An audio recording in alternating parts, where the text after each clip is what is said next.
Hello everyone, my name is Zita and I'm the soul behind Soul Tap by Zita.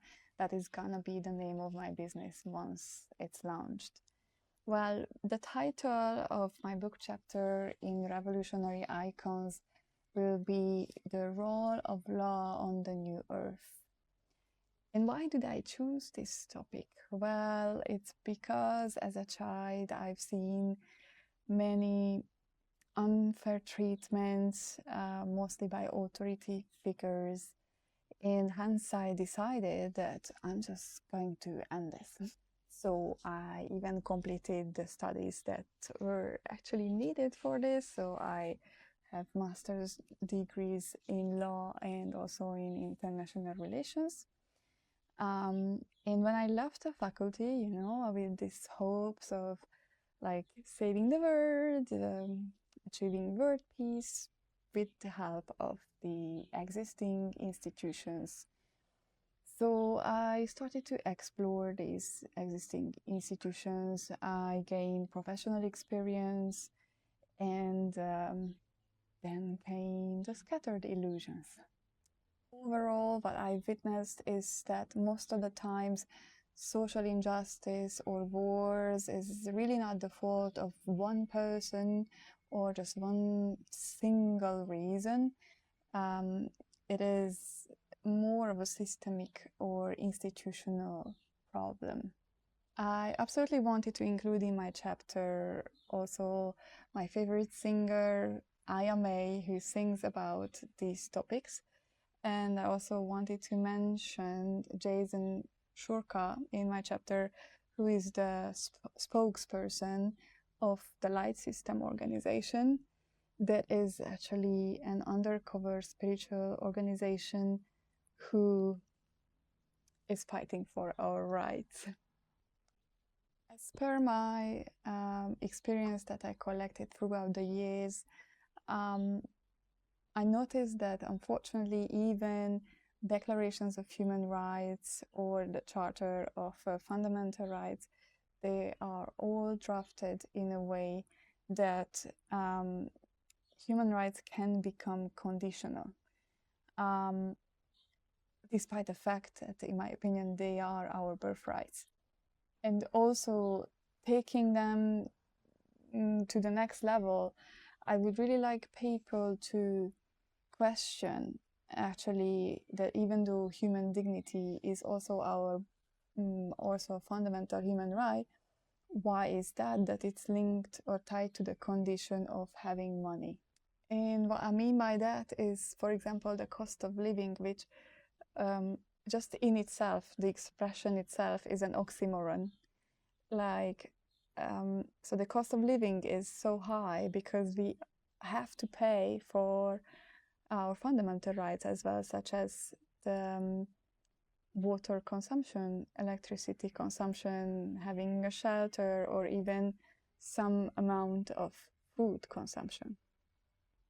Now, ever since the Earth has declared that it refuses to put up with the current level of awareness of its inhabitants, and also consciousness is drastically rising, those souls who make this choice are following Gaia on the path of ascension.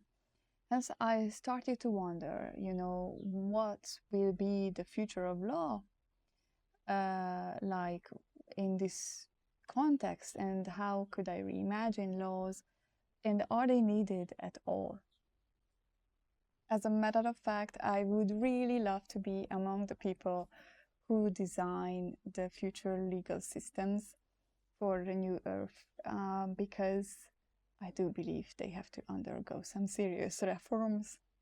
Also, as people are becoming more and more sensitive, energetically speaking, also they are becoming more and more telepathic. Really, there will be not much need for telling people in an express manner how to behave.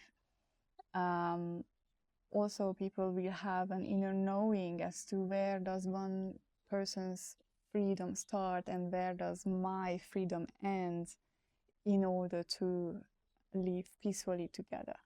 And as people start to unite together, they realize that separation has always been just an illusion out of the many.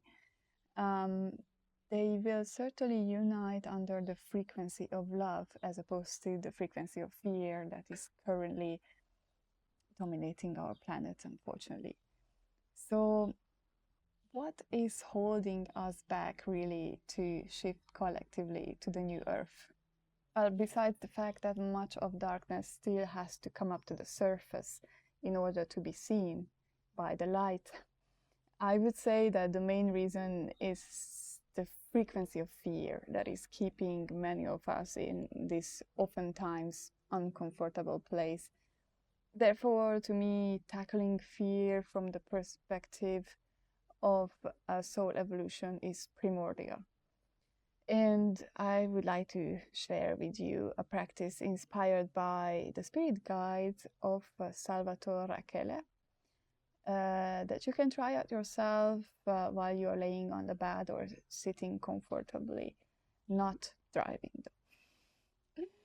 It helps to remove any fear from your energetic field, and it's very fast and very effective. So it goes like this.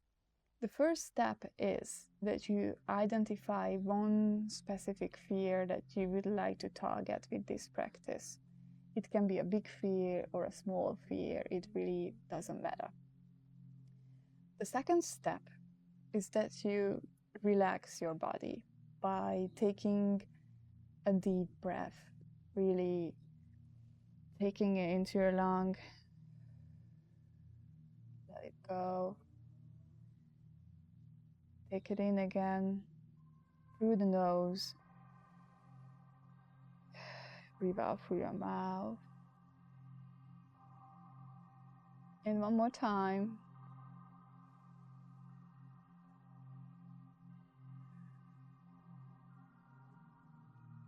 Okay. So now we are back to the body. And try to feel into this fear actually that you are focusing on right now. Where do you feel a sensation in your body as you are feeling into the fear of your choice?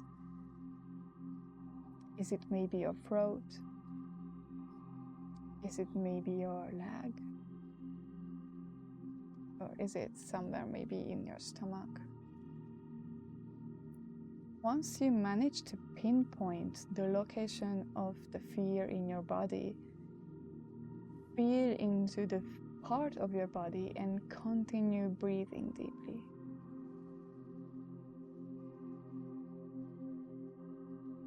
Really try to connect with it, be present with it, with the breath, and do not try to escape it. I know it's uncomfortable, but stick with it.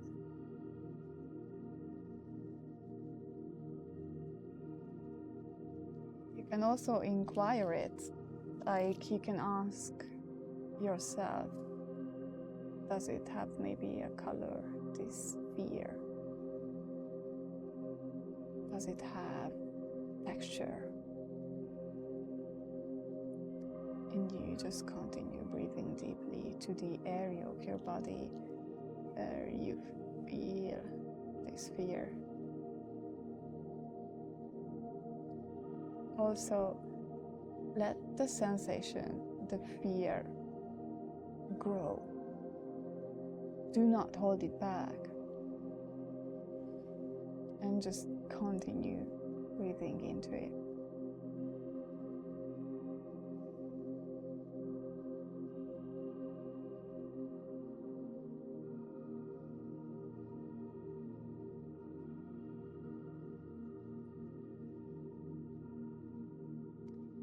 Once you manage to fully feel through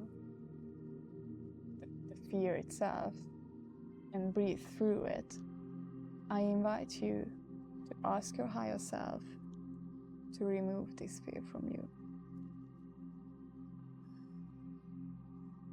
Higher self, please take this fear from me. And it's done.